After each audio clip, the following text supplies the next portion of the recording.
इंदौर की सुबह दिखने में बहुत साफ होती है।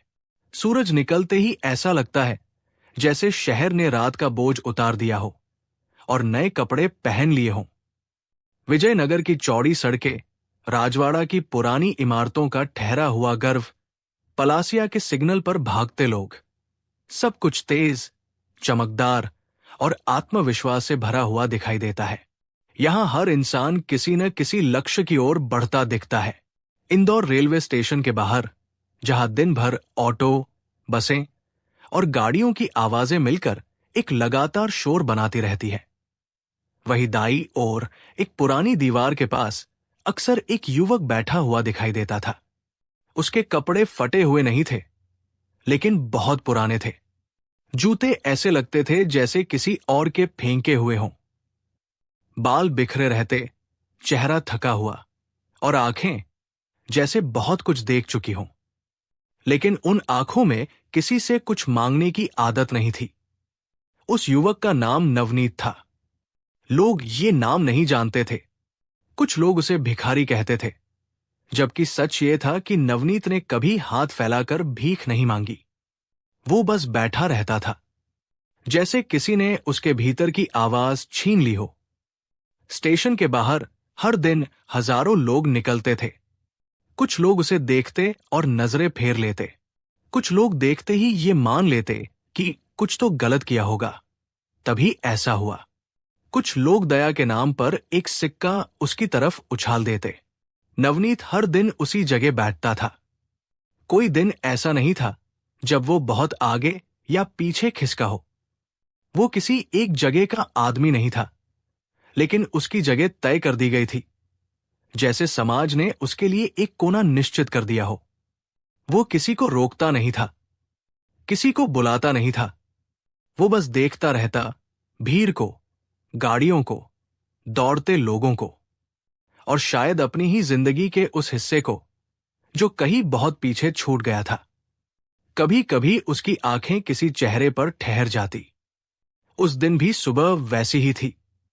उसी भीड़ में एक काली कार आकर धीरे से रुकी। कार साधारण नहीं थी। उसकी चमक अलग थी, उसके टायरों की आवाज अलग थी, और उसके रुकने का अंदाज भी अलग था, जैसे सड़क खुद उसे जगह दे रही हो।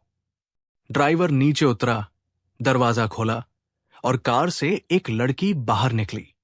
वो लड़की अकेली नहीं थी, लेकिन उसके आसपास खड़े लोग भी उसके सामने छोटे लग रहे थे।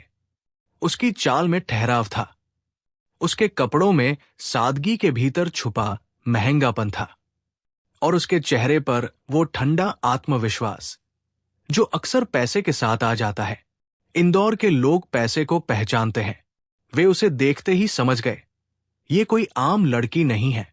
उसका नाम अनुष्का सिंघानिया था, महेंद्र सिंघानिया की बेटी, इंदौर के मशहूर उद्योगपति की इकलौती वारिस। वो शहर के हर बड़े मंच पर दिखाई देती थी। सोशल मीडिया पर उसके नाम के साथ यंग आइकन लिखा जाता था। लोग उसके कपड़ों, उसकी कार और उसके कार्यक्रमों की बातें करते थे। लेकिन आज वो स्टेशन के बाहर क्यों खड़ी थी, ये किसी को समझ नहीं आ रहा था। अनुष्का चलते चलते अचानक रुक गई। उसकी नजरें एक तरफ टिक गई, उसी पुरानी दीवार के पास। नवनीत वही बैठा था, जैसे हर रोज बैठता था। पहले तो अनुष्का बस उसे देखती रही, फिर उसने एक कदम आगे बढ़ाया, और फिर वो सीधे नवनीत के सामने आकर रुक गई। नवनीत ने अपनी आंखें उठाई। पहली बार किसी ने उसकी आंखों में बिना घृणा के झांकने की कोशिश की थी। उसकी आंखें एक पल को ठिठक गई, जैसे उसने कुछ पहचान लिया हो या कुछ भूल गया हो। अनुष्का ने बहुत धीमी आवाज में पूछा, तुम यहां कब से हो? नवनीत ने कोई जवाब नहीं दिया। उसकी चुप्पी जिद नहीं थी, वो थकान थी। वो उस भीतर के सूखे हिस्से की चुप्पी थी, जहां शब्द उगते नहीं। अनुष्का ने अपना बैग थोड़ा ठीक किया। उसकी उंगलियां हल्का सा कांप गई। ये कांपना डर का नहीं था, बल्कि उस दर्द का था जो बहुत सालों से भीतर बंद पड़ा था और आज अचानक सांस लेने लगा था। उसने फिर कहा, तुम्हें भूख लगी होगी। मैं खाना दिला दूं? उसकी नजरें सिर्फ नवनीत पर थी, जैसे पूरी भीड़ में उसे वही दिख रहा हो, और उसके पीछे कोई पुरानी कहानी भी। नवनीत ने पहली बार होंठ हिलाए। मुझे कुछ नहीं चाहिए। उसके शब्द टूटे हुए थे, लेकिन उनमें एक चीज साफ थी, स्वाभिमान। वो स्वाभिमान जो गरीबी से भी नहीं मरता। अनुष्का की आंखों में पानी चमक उठा। उसने गहरी सांस ली और वो बात कही जिसने उस सुबह इंदौर स्टेशन के बाहर खड़ी भीड़ को अचानक चुप करा दिया। खाना दूंगी, पैसा भी दूंगी, लेकिन मेरे घर चलो। लोगों ने जैसे एक साथ सांस रोक ली। नवनीत की आंखें फैल गई। उसके भीतर कुछ कांप उठा। उसने सिर झुका लिया, जैसे उसे अपने ही सच से डर लग रहा हो। अनुष्का की आवाज इस बार कांपी, लेकिन वो रुकी नहीं। उसने धीमे कहा, तुम नहीं जानते मैं क्यों कह रही हूं। पर अगर तुम नहीं आए तो आज फिर एक सच दब जाएगा, और सच दबता रहा तो लोग मरते रहते हैं, धीरे धीरे। अब भीड़ की सारी नजरें नवनीत पर थी। नवनीत ने धीरे से अपना हाथ घुटनों पर रखा। उंगलियों पर धूल थी, लेकिन हाथ कांप रहा था। एक 25 साल का युवक धीरे धीरे खड़ा होने लगा, जैसे सालों बाद किसी ने उसे याद दिलाया हो कि वो सिर्फ भिखारी नहीं है। इंदौर रेलवे स्टेशन के बाहर, उस पुरानी दीवार के पास, कुछ सेकंड पहले तक जो हवा सामान्य लग रही थी, वो अचानक भारी हो गई। ऐसा लग रहा था जैसे शहर के शोर पर किसी ने एक पतली सी चादर डाल दी हो। लोग अब भी बोल रहे थे, लेकिन उनकी आवाजों में एक अलग ही स्वाद था। अनुष्का सिंघानिया का वाक्य अब भी हवा में अटका हुआ था। खाना दूंगी, पैसा भी दूंगी, लेकिन मेरे घर चलो। नवनीत कुछ पल वही खड़ा रहा। उसकी आंखें इधर उधर नहीं घूम रही थी। वो भीड़ से डर रहा था, लेकिन उससे ज्यादा वो खुद से डर रहा था। उसके भीतर किसी पुराने कमरे की कुंडी हिल गई थी। भीड़ में अलग अलग आवाजें उठने लगी। किसी ने हंसकर कहा, भाई किस्मत देखो। किसी ने फुसफुसाकर कहा। किसी ने अनुष्का के कपड़ों से लेकर नवनीत के जूतों तक सब नाप लिया, और फिर अपनी आंखों में वही पुरानी गंदगी भर ली जिसे समाज बड़े जतन से पालता है। वही एक आदमी ने दांत पीसकर कहा कि अगर यही बात उनकी बेटी कह देती तो वे उसे घर से निकाल देते। किसी ने मोबाइल निकाल लिया और वीडियो बनाते हुए ऊंची आवाज में बोल दिया, आज इंदौर में करोड़पति लड़की एक भिखारी को घर ले जा रही है। अनुष्का ने एक बार भीड़ की तरफ नजर उठाई। उसकी आंखों में वो घबराहट नहीं थी जो किसी को पकड़े जाने पर होती है। उसकी आंखों में वो दुख था जो किसी सच्चाई को सालों तक छुपाने से पैदा होता है। ऐसा लग रहा था जैसे वो आज भागना चाहती हो, लेकिन जानती हो कि अब भाग नहीं सकती। उसने नवनीत से बहुत धीरे कहा कि वो उसे जबरदस्ती नहीं ले जाएगी, बस एक बार उसकी बात सुन ले। उसकी आवाज में दया नहीं थी, उसमें आग्रह था, ऐसे इंसान का आग्रह जो खुद भीतर से टूटा हुआ हो। नवनीत ने अपने होठों को जैसे काट लिया, फिर बहुत धीमे पूछा, आप मुझे क्यों? यह सवाल साधारण लग सकता था, लेकिन उसके भीतर पूरी जिंदगी सिमटी हुई थी। क्यों मुझे? मेरे जैसे को क्यों? और अब क्यों? अनुष्का ने पल भर के लिए आंखें बंद की, फिर बेहद धीमी आवाज में बोली कि उसे लगता है वो नवनीत को जानती है। ये सुनते ही नवनीत की रीढ़ में जैसे ठंडक दौड़ गई। उसकी नजरें अनुष्का के चेहरे पर टिक गई, लेकिन वो चेहरा उसे किसी अमीर लड़की का नहीं लगा। उसमें उसे कुछ जाना पहचाना सा दिखा, जैसे कोई तस्वीर जो बरसों पहले खो गई थी अचानक सामने आ गई हो। तभी पीछे से अनुष्का के ड्राइवर ने धीरे से कहा कि भीड़ बढ़ रही है और यहां से चलना ठीक रहेगा। अनुष्का ने सिर हिलाया। उसने नवनीत की तरफ हाथ नहीं बढ़ाया, क्योंकि वो जानती थी कि किसी को उठाने के लिए हाथ बढ़ाना आसान होता है, लेकिन किसी को सम्मान देने के लिए हाथ पीछे भी रखना पड़ता है। उसने बस इतना कहा कि अगर वो चलना चाहे तो गाड़ी खड़ी है। उन शब्दों में कोई इंसानियत नहीं थी। ये शहर अक्सर गरीब को गरीब बनाए रखने के लिए ही जीता है, क्योंकि अगर गरीब ऊपर उठ जाएं, तो अमीरों का घमंड छोटा पड़ने लगता है। नवनीत की नजरें अपने आप नीचे चली गई। उसके सामने दो रास्ते थे। पहला वही पुराना, फिर से दीवार के पास बैठ जाना, भीड़ में खो जाना और अपने भीतर के सच को दफना देना। दूसरा रास्ता नया था, अनुष्का के साथ चल देना और उस सच के सामने खड़ा हो जाना जो उसे सालों से भीतर ही भीतर मारता आया था। उसने चारों तरफ देखा। कुछ लोग उसे घूर रहे थे, कुछ उसे ऐसे देख रहे थे जैसे अब वो इंसान नहीं, खबर बन गया हो, और कुछ, बहुत कम, ऐसे भी थे जिनकी आंखों में सचमुच चिंता थी, लेकिन उनके मुंह बंद थे। वो सवाल किसी चाकू की तरह नवनीत के भीतर उतर गया। इतनी आसानी से किसी इंसान पर ठप्पा लगा दिया जाता है, जैसे उसका नाम, उसकी मेहनत, उसकी किस्मत, सब कुछ बेकार हो। नवनीत ने उसकी तरफ देखा। उसके चेहरे पर गुस्सा नहीं था, बस थकान थी, और वो उदासी जो 25 साल की उम्र में भी आदमी को बूढ़ा बना देती है। उसने बस इतना कहा, नहीं, और उसकी आवाज वही टूट गई। अनुष्का के चेहरे का रंग बदल गया। उसने तुरंत गाड़ी की तरफ इशारा किया और कहा, चलो। इस बार ये आदेश नहीं था, बल्कि डूबते हुए इंसान की पुकार थी। नवनीत ने एक कदम आगे बढ़ाया। भीड़ में हलचल मच गई। नवनीत ने एक पल के लिए आंखें बंद की। उसने आंखें खोली और गाड़ी की तरफ बढ़ गया। अनुष्का ने ड्राइवर को दरवाजा खोलने का इशारा किया। नवनीत अंदर बैठा तो उसे सीट का मुलायमपन अजीब लगा।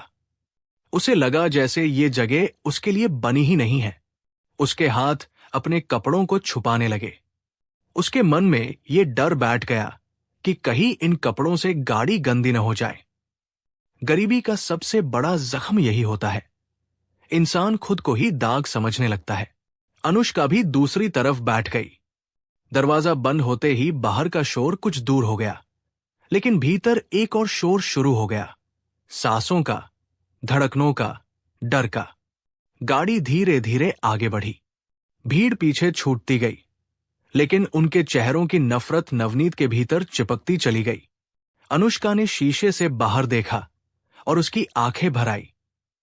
कुछ देर बाद नवनीत ने धीमे से पूछा कि वो उसके बारे में क्या जानती है।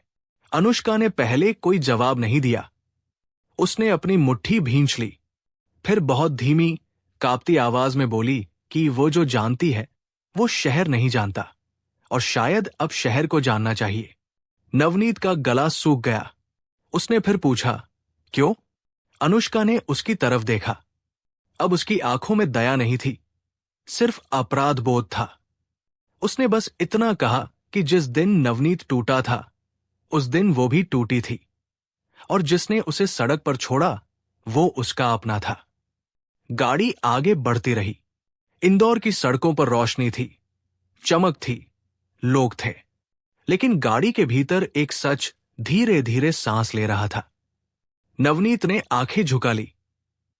उसके भीतर की जमीन जैसे हिल गई थी, क्योंकि अगर अनुष्का सच बोल रही थी तो वो भिखारी नहीं था, वो किसी की गलती का सबूत था।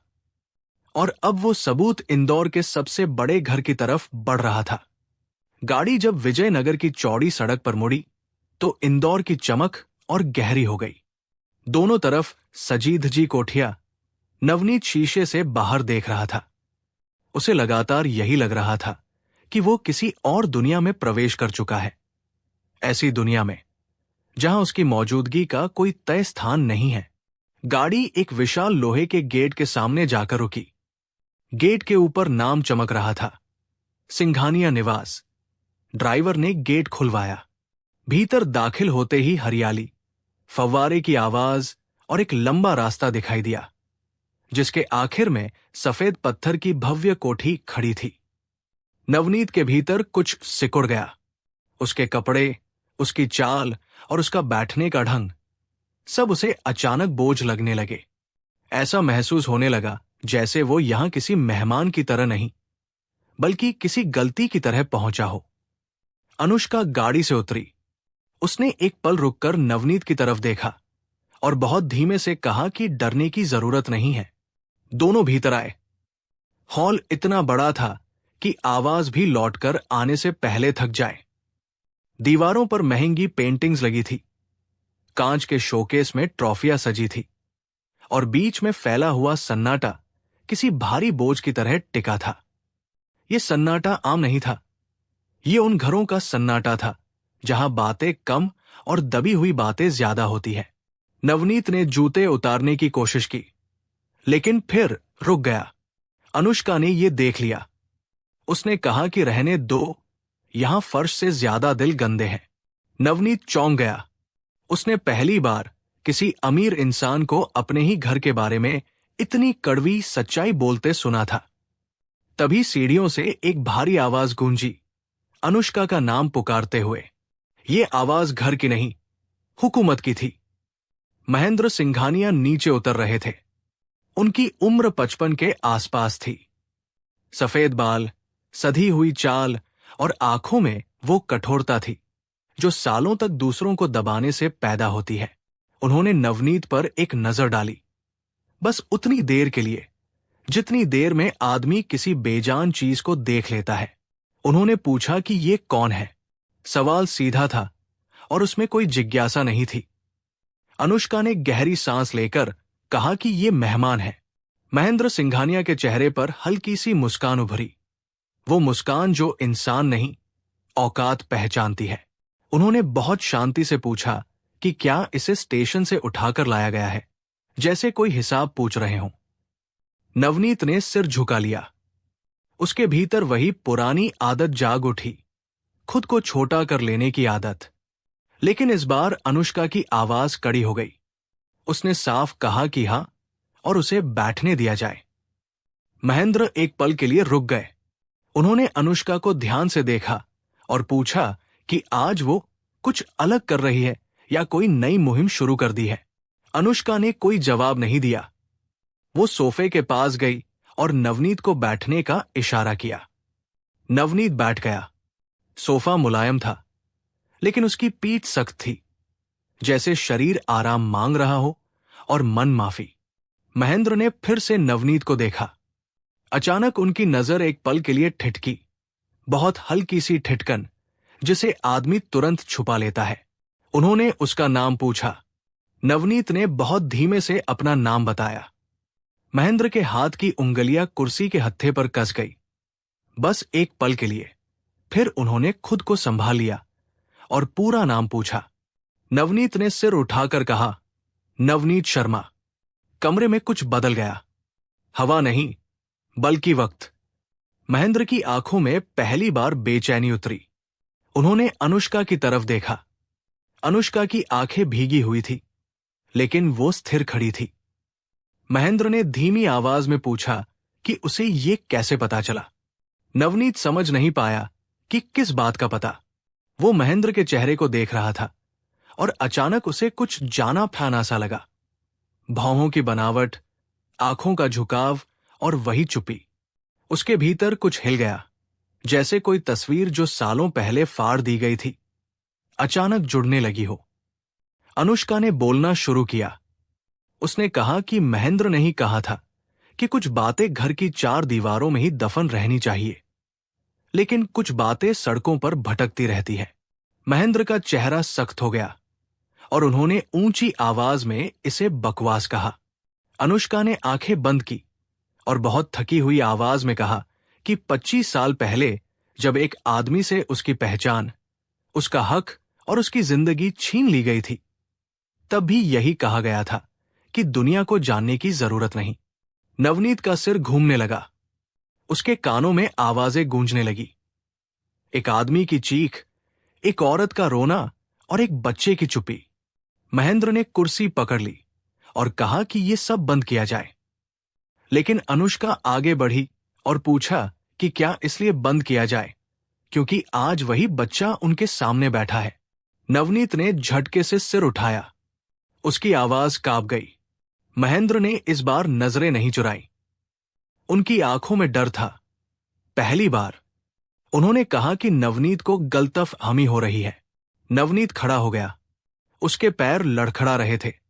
उसने कहा कि उसे अपनी मां याद है, उसकी आवाज, उसकी आंखें और वो आदमी जो हर बार कहता था कि सब ठीक हो जाएगा।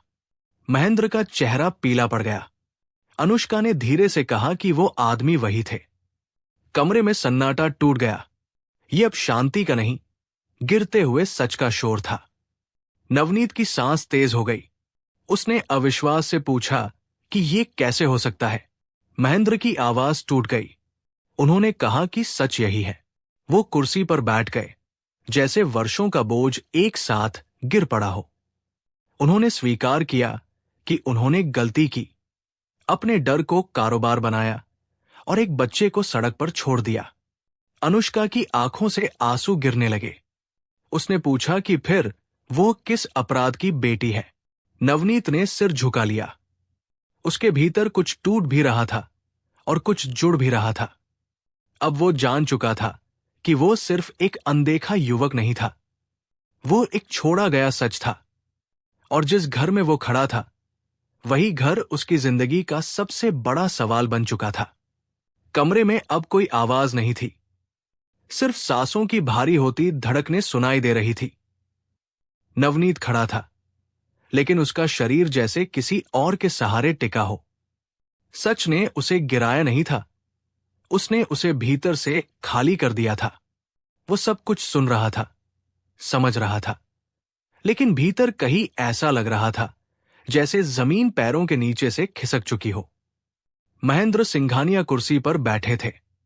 वही आदमी जिसे इंदौर अब तक सम्मान और सफलता के प्रतीक के रूप में देखता आया था, इस पल न पिता था, न उद्योगपति। वो सिर्फ एक ऐसा इंसान था जो अपने डर से हार चुका था, और आंखों में वो मजबूती नहीं बची थी जो दूसरों को दबाने से आती है। अनुष्का ने अपने आंसू पोंछे और खुद को संभालते हुए कहा कि अब पूरा सच बताया जाए। आज आधा सच नहीं चलेगा। उसके शब्दों में गुस्सा नहीं था, लेकिन थकान और दृढ़ता साफ झलक रही थी। महेंद्र ने आंखें बंद कर ली, जैसे अतीत की परतें अब एक साथ जोर से दस्तक दे रही हों और उन्हें अनदेखा करना अब संभव न रहा हो। उन्होंने धीमी, भारी आवाज में बोलना शुरू किया। 25 साल पहले वो आज जितने बड़े नहीं थे, लेकिन उनके सपने बहुत बड़े थे। कमरे की दीवारें जैसे पीछे हटने लगी और वक्त बदलने लगा। 25 साल पहले का इंदौर भी शहर था, लेकिन आज जितना चमकदार नहीं। महेंद्र सिंघानिया तब एक उभरता हुआ व्यापारी था। पैसे की कमी थी, लेकिन लालच की नहीं। उसी दौर में नवनीत की मां शांति शर्मा उनकी कंपनी में अकाउंट्स का काम करती थी। वो एक साधारण, पढ़ी लिखी और भरोसा करने वाली महिला थी। न उनका कोई बड़ा ओहदा था, न कोई बड़ा सपना, बस एक सुरक्षित और सम्मानजनक जिंदगी। महेंद्र ने स्वीकार किया कि शांति बेहद ईमानदार थी। इतनी ईमानदार कि उनकी चोरी उन्हें दिख गई। एक फाइल, एक साइन और एक जमीन का घोटाला। शांति ने सिर्फ सवाल पूछा था, बस सवाल। उस दिन महेंद्र का चेहरा कठोर हो गया था। उन्होंने कहा था कि वो बड़े कामों को नहीं समझती। शांति ने शांत लेकिन दृढ़ स्वर में जवाब दिया था कि गलत काम बड़ा नहीं हो जाता। यहीं से डर ने जन्म लिया। महेंद्र को लगा कि अगर ये औरत बोली तो उसका सब कुछ खत्म हो जाएगा। पहले उन्होंने शांति को नौकरी से निकाल दिया, लेकिन वो रुकी नहीं। उसने शिकायत की बात की, कानूनी रास्ता अपनाने की बात की। इसी मोड़ पर महेंद्र ने अपने जीवन का सबसे कायर फैसला लिया। उन्होंने अपने प्रभाव का इस्तेमाल किया। पुलिस, कागजात और झूठे आरोप। शांति शर्मा को घोटाले में फंसा दिया गया। उसकी नौकरी चली गई, उसकी इज्जत चली गई और समाज के दरवाजे एक एक करके बंद होते चले गए। उस दिन शांति अपने छोटे से बेटे का हाथ पकड़कर कंपनी के बाहर खड़ी थी। नवनीत तब सिर्फ 5 साल का था। उसने मासूमियत से पूछा था कि वे घर कब जाएंगे। शांति मुस्कुराई थी, लेकिन उस मुस्कान के पीछे गहरा डर छुपा था। कुछ महीनों बाद शांति बीमार पड़ी। दवाइयां महंगी थी और मदद के सारे रास्ते बंद हो चुके थे। फिर एक रात वो चली गई। नवनीत की आवाज कांप उठी जब उसने कहा कि उसे आज भी याद है। मां ने कहा था कि अगर वो न रहे तो किसी पर भरोसा मत करना। अनुष्का ने ये सुना तो आंखें बंद कर ली। उसका कलेजा जैसे किसी ने मसल दिया हो। महेंद्र ने आगे बताया कि इसके बाद उन्होंने उस बच्चे को स्टेशन के पास देखा था, कुछ दिनों तक। ये सुनकर नवनीत ने झटके से सिर उठाया और पूछा कि क्या वे जानते थे। महेंद्र ने सिर झुका लिया और हाँ कहा। वो शब्द छोटा था, लेकिन उसमें पूरी एक जिंदगी दबी हुई थी। उन्होंने कहा कि वे चाहते तो कुछ कर सकते थे, लेकिन उन्होंने नहीं किया। अनुष्का की आवाज फट पड़ी। क्यों? महेंद्र की आंखों से आंसू बह निकले। उन्होंने कहा कि अगर उन्होंने मदद की होती तो सच जिंदा रहता और उन्हें सच से डर लगता था। नवनीत की मुट्ठियां भींच गई। उसने पूछा कि तो क्या वे उसे देखते रहे और चुप रहे। महेंद्र ने कोई जवाब नहीं दिया। उनकी चुप्पी ही सब कुछ कह रही थी। वर्तमान में लौटते हुए नवनीत की आंखों से आंसू नहीं गिरे। वो बहुत समय से रोया नहीं था। कुछ लोग इतने रो लेते हैं कि उनके आंसू सूख जाते हैं। उसने शांत आवाज में कहा कि वो भीख इसलिए नहीं मांगता क्योंकि उसकी मां ने सिखाया था कि इज्जत मांगने से नहीं मिलती। अनुष्का उसके सामने आकर हाथ जोड़कर खड़ी हो गई और बोली कि वो उस अपराध की बेटी है और उसे माफ कर दिया जाए। नवनीत ने उसे देखा और कहा कि वो दोषी नहीं है, लेकिन वो चुप भी नहीं रही। यही फर्क है। महेंद्र उठ खड़े हुए और बोले कि वो सुधार करना चाहते हैं। जो हुआ उसे बदला नहीं जा सकता, लेकिन नवनीत का भविष्य, ये कहते हुए वे रुक गए।